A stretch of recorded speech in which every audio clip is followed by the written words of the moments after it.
gonna start playing this video on the replay and just hear me go, "Happy Sunday," and just like click off. Can we do that over? No, I'm kidding. Hey, everybody. Jessica Parks here and Jenny Shannon. Hello. Happy Sunday. We needed to have, we never come and talk to y'all on a Sunday, but we needed to talk about this topic. It's just been on my mind. And Jenny posted that post this morning. How do you do it? And we just started talking about it and we're like, this needs to be a conversation. It's a real, I think it's a problem. Yeah. We both agreed. Both of us have kind of received this question, but not only that, we've heard it a lot. We've heard other women ask each other. We've seen other women kind of comment on other people's Instagram pages or posts, particularly when it comes after something that we're talking about as far as like professional success is concerned or parenting. It's always, how do you do it all? How do you do it all and get everything done? This question bothers both Jess and I because we don't. I mean, that's the shortest way that we can answer that. We do not do it all. Is that correct? That's right. We don't do it all. But I want to, okay, Jenny, I want you to answer the question for me. Yeah. How do you feel when someone says to you, how do you do it all? Like, what's your initial reaction? Yeah. I mean, first, my honest response is, you don't know me very well. Is my initial response. Like, clearly you do not know me to have asked me that question, because I don't, A, and B, I question whether or not I'm presenting myself in an authentic manner in order to give off that impression, because that's just not the case. I don't do it all. And I don't want to provide that as some kind of benchmark or like something to aspire to anyone. I don't want anyone to think that like I just kill it all day long in like the mom game and in being a professional and being a spouse and being a daughter and a friend. I just kind of want to nip that right in the bud. So those are my two initial responses. A, you don't know me. And B, how am I being inauthentic in how I present myself in real life and on social media? Because that's just not the truth. What about you? I love that you said that I must not be presenting myself authentically. That's kind of funny because that, I think that's a humble way to take that in. How do you do it all, right? Yeah.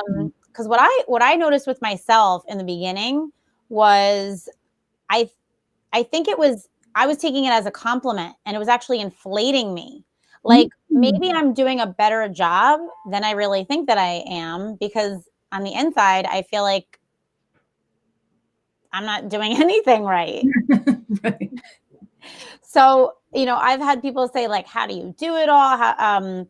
I've had people call me the tiny Titan and the ant that moved the rubber tree plant. So like, this was like all inflating my ego. Like, I need to just keep going. Like, it, you know, and then I realized it was putting pressure on me. It was putting pressure on me. Like, oh, everyone thinks that I'm doing it, so I have to keep doing it. I don't know what I'm doing, but I have to keep doing what I'm doing. Sure. Yeah. I think a lot of people are feeling that. I do think it's either one or the other. One, we feel like we have a major case of imposter syndrome, right? Which is me sometimes. And maybe we'll call it the tiny Titan syndrome. And the other way, right? We feel like, yes, we're killing it. We're amazing. People think we're amazing. That means we have to maintain the pace that we set for ourselves in order to achieve something that doesn't really exist. Exactly. You know? We just have to be super honest at the fact that it doesn't exist, and encourage you really to look behind the women who you think is doing it all to the team or sea of people behind her that are helping her do what she needs to get done. 100%. I mean, there's no way, right? Like when you see these women on Instagram and they're dressed up and their makeup's done, like somebody was watching their kids while they were doing that shit. And did their makeup and picked out their outfits and, you know, like made their kale salad for lunch. Like that's the reality of the situation. And nobody's knocking that. That's wonderful. Somebody come over and make me a kale salad. I will gladly accept it, you know, but we have a team We have a team of people, whether it's for emotional support or actual like physical hands-on deck people behind the scenes helping us, to be even half of what we get to do. And that's definitely not even what we would aspire to be if left to our own devices, I think. So what can we equip women with here? I mean, I don't think that anyone ever really thinks about how it makes them feel when someone says, "How do you do it?" You know what I mean? Like to actually even reflect on that question of like what damage we could be, what it could be doing to us. I mean, the question on its own, I think, can be very, it's meant to be a compliment. I Sure. think on its own, it's not, there's no there's no malice in the person that's asking it, most likely. But Yeah. I think we internalize that question and don't even realize how much we're internalizing that question to make us feel a certain way, inadequate, Right. whatever. Yeah, I think that have to be very careful with our language, and avoid generalizations at all cost. And that's Yeah. pretty much what that is, right? How do you do it all is a generalization. It's completely vague. All kind of encompasses everything. If we see someone, and our general impression is like, I wonder how she does it all, we're really thinking about one particular aspect of her life. Like, how does she get ready in time for work when she has 3 kids, 5 and under? We need to get specific about our questions, so that we don't internalize, oh, we're failing at everything, at all aspects of our life. If we ask specific questions like, how do you meal plan in order to feed your family from home 4 times a week? Or, who do you have a babysitter? Or do you have a family member that lives by you that helps you out? Or a mom friend that you guys take turns. Do you take her kids on Tuesday nights and then she takes your kids on Wednesday nights? We need to be specific about questions in order to have like boots on the ground tools and resources to figure out how we can feel a little more in control and successful. Because that's what the root of that question is. How do we get to feel a little more in control and successful? Right. But that's someone else asking us the question, right? Yeah. Like that's us asking each other that question. But Yes. when we have an outsider ask a woman that's listening to this that question, how do we put it in perspective, right? Like it used to happen to me all the time in the workplace, right? I'd be like walking around with Charlie. I'd be carrying Charlie in one of those pouches, like with a camera, taking pictures at an event. Oh, how do you do it all? And like literally, I'm like, my back is breaking from carrying Charlie around for the last 2 hours.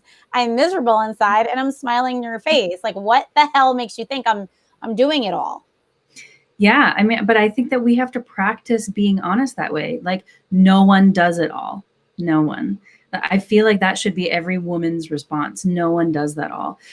Because we as a society expect women to do it all, particularly now, right? We had talked about this whole work, COVID, school series for 6 weeks on end about how women essentially are expected to do it all. Right. We're expected to do the house situation, now the homeschooling situations, and now the working from home situations, not to mention all of like the emotional load that you don't see of all of the doctor's appointments that we schedule and all the grocery shopping that we have to do, and etc. Like, women are expected to do it all. And then they expect themselves to do it as well. Like, so that's the thing. When someone asks that question, how do you do it all? You automatically feel like you're supposed to do it all. Yeah, that's why we have to refute that right at the beginning. No one does it all.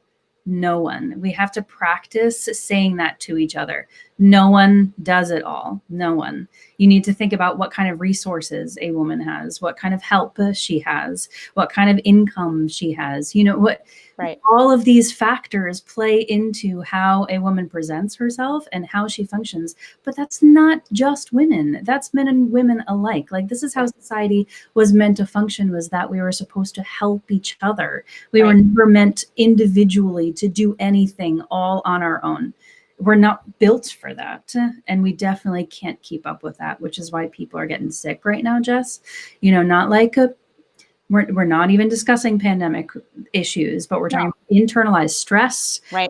Carrying these expectations that we have to do all of these things. Right. As women particularly, they're dropping out of the workforce like flies, not because they're not strong enough to keep up with it, but because there's this expectation that they have to personalize, like personally, they have to do it all. And it's just not true. We need to make sure that we're exceptionally vocal as a community, that whenever that question is seen online or posed to us personally or to members of our community, that is our standard response. No one does it all. No one. Look at their background, look at their resources, look at the people that they have cheering them on. And if you feel like you don't have that, then this is a great community for you to be able to reach out and find people who can support you. Absolutely. Absolutely. I mean, even before I had kids, but especially since I have kids, I can't remember one positive thing that I was able to accomplish and feel proud of and put my name on that didn't have somebody else's name on it in the credits as well. Not one. 100%. So, like my in-laws watch our kids at least 3 times a week. That's how I get work done. You know, my mother is here once a week. We're so lucky that we live in proximity with family who's willing to help. And not everybody has that. But I don't do anything on my own. Not a single thing. It's impossible. It would be impossible for me. Yeah. And I really love the answer that you gave me, Jenny, when I asked, you know, what could we arm a woman with when she gets asked that question? And it's just simply saying, nobody does it all. Like, I don't do it all and nobody does it all. And the fact that we all should in unity practice answering that way, I think is going to start to create a whole mindset shift for ourselves and how we internalize what we're expected to do for our own expectations, and then also externally what other people are supposing that we should be doing as well. Yeah, absolutely. We can shift the whole society's narrative. We have the power to do that because we are Wonder Women, but we have to change our own personal narratives first in order for that to happen. 1,000%. Well, I feel better. I definitely know what I'm going to say next time. Good. Yeah, I think we should continue to practice it. In fact, we would love to hear it if you do practice it. So if you say to someone this week, you know, like, no one does it all. If you have this conversation with another woman, go ahead and let us know. Tag us, tell us your story. We would love to hear about what kind of conversations you are having, because we as women, we need to stick together. Nobody does it all. We're all here to help each other. Amen. Have a happy Sunday, everyone. Thanks so much for tuning in with us. We'll talk to you soon on the She Interviews. Thanks for joining us. Happy